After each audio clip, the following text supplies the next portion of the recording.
One thing I am very passionate about is Christmas lights. Every year I love to deck out our house in all kinds of lights. At the end of this video, I do have a longer, in-depth look at the app that controls the colors of these lights. I would recommend that you watch that to make sure if you like the features that these lights have to offer. In recent years, permanent outdoor lights have come on the scene and made it a lot easier for homeowners to not only have Christmas lights, but have the option of lighting for holidays throughout the whole year. I actually looked at purchasing some of these type of lights last year, but did not go through with it. Well, this year, a company reached out to me asking if I would review them for a video, and since I've already looked at them before, I went ahead and said yes. I told them I would need a 100-foot strand and a 50-foot strand, and that is what they sent me based on the measurements that I needed for our soffit I would be using them on. So straight out of the box, I just wanted to be making sure of what measurements I would be working with and laid them all out. I also plugged them in to make sure every light in the strand was working. I turned them on and then followed with my eyes through the strand to every single individual bulb to make sure they were working, because it'd be very frustrating to put them up and not work.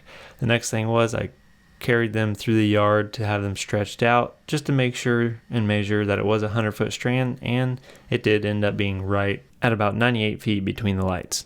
These come in 16-foot long sections that connect together, so I needed to measure along my roof line to see approximately where they'd be sticking under the soffit, just to get an idea of where each strand would specifically need to be. I decided to only do the lights on the soffit that would shine on the house. As you can see here on the side of the porch, if I put them on the soffit right there, they would not be shining down on anything. So my next step on top of measuring out everything was laying out the lights on the roof, just to make sure of where they're going to go on the underside of where I'm laying them. And here's a brief look at what I did. I had one strand on one end that was connected to go onto this longer part of the front end of the house. This side is longer than the other side of the porch. And then I have a non-lit extension on the side of the porch that connects to one strand that actually perfectly gapped the porch roof, and then have another non-lit strand, and then started my lighted strand again, and that came down part of the way. Then I had to reconnect to two more strands that went over the gable end of the roof. Next thing to do was start installing them, and the first thing I wanted to do was make sure everything was centered off of the porch gable. So I divided this first strand in half and put that halfway point right at the peak of the gable. And before installing the light, I just took a dry rag and wiped any dust that would be there off. And these have sticky backing on the light that has paper covering it. Just strip off that paper, and then I used a 1x4 piece up against the house to keep the same distance away from the edge for every light. Now, for any light that did not completely use the sticky side to keep it up, I did use the included screws and screw them up into the soffit. And this is aluminum soffit, so even also with plastic soffit, you would just have to barely put any torque into the screw to make sure you don't strip it out. And it's pretty much just the continuous steps of wiping down the area it's going to stick to, put up your gauge, line it up and stick it to the soffit, and just repeat. Overall, this probably took me a good 3 to 4 hours because I was very meticulously trying to get it set right. I also tried to keep tight tension for the cable in between each of the lights so that there would not be any sag or anything to make it look as best as possible. Now, this light was going to go past if I stretch out the cable all the way. So what I did was put it up to the edge right there, and then went ahead and screwed it in because all of the sticky area was not going to be hitting the surface. And then whatever loose cable was left over, I used a zip tie just to tie it up with the light so that the cable still had tension straight across the soffit. I would suggest just doing like I did and not rush it, and just take your time so that when they're all up, they look really nice. They're pretty streamlined. Now, the only unfortunate thing about this specific strand with this brand is that because we do not have white soffit, they do stick out a little more. I know other brands do have the same thing in black, which would probably look better on our house, but because this is the brand that reached out to me, I went ahead and went forward with it. Now to just show you the examples of how they look, when I say they are bright and it really stands out, they are extremely bright and it really makes your house pop, especially when you start doing a bunch of colors. But here's an example of a Christmas one that I made that I will have along with other Christmas lights that I put up. And here you can see the difference from when they're turned off to back on.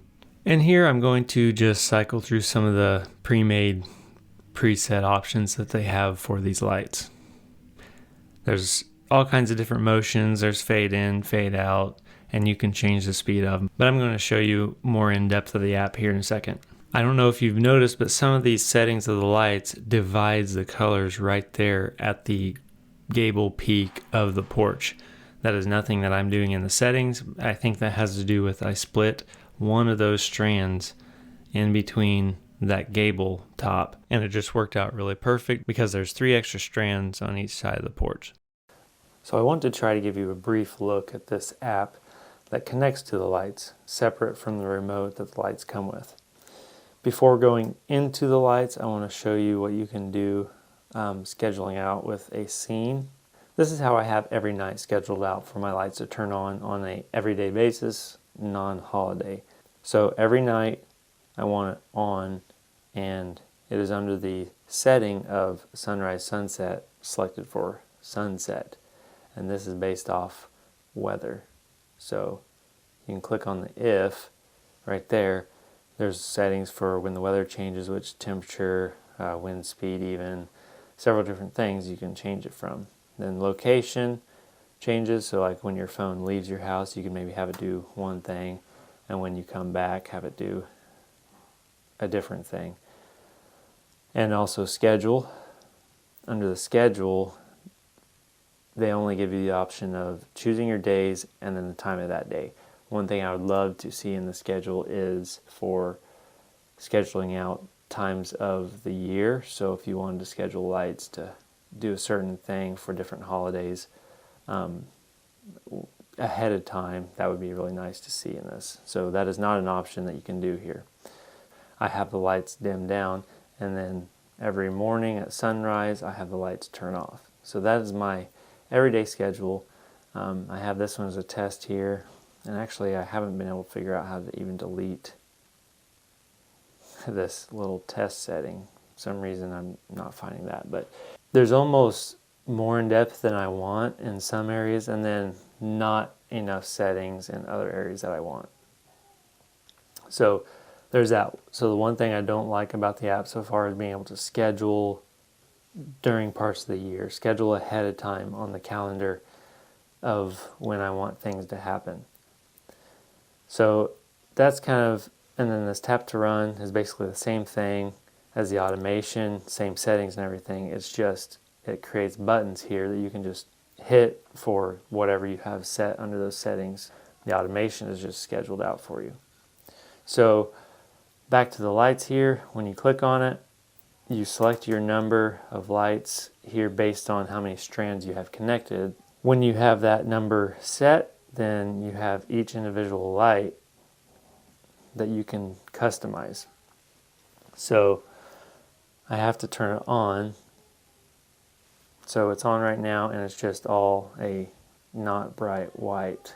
It's a warm white, so there you can see, and I have it turned up all the way. You can change the individual colors of these lights. So under the single, this goes all, changes all the lights, and then that is single. So if I wanted to do like Christmas coming up, and also this is the spectrum of colors, or you can do the individual blocked off. So if I want Christmas coming up and I wanted to go back and forth red and green, so green under the single, you can click one or you can drag across. So green, red, back and forth.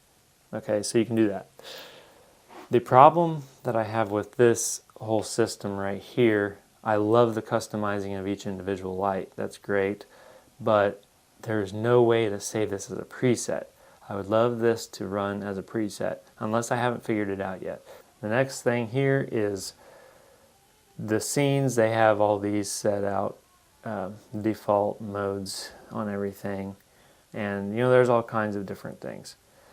So if you want to customize these, it pops up under these. So I had one that I made with red, white, and blue around election time.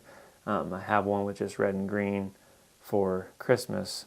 You can see here red and green. I have the speed, the effect. I would love to see under these effects another effect that's just on with no motion. That's one of the things I also don't like about this app. And so that's like customizing under one of these. When you save it, that will save back on this DIY page of something you did yourself. There's a couple other settings here. It goes with music or something, but it only goes off of the phone microphone. So you kind of have to have your phone wherever that music is going for the lights to sync with it. That's pretty much the basic look at what I've been able to look at so far with this app. Several features that are nice, and then there's the three things that I do not like about it is I cannot schedule ahead of time. Also, under the lights, I cannot save my customized individual pixel setting.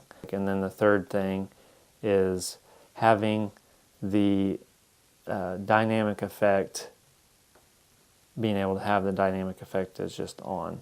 Saving your presets of the individual light settings, that's kind of the sort of the same thing. If you could save this setting and then have it over in the DIY page of the dynamic effect, that would be great to see that kind of tied in together.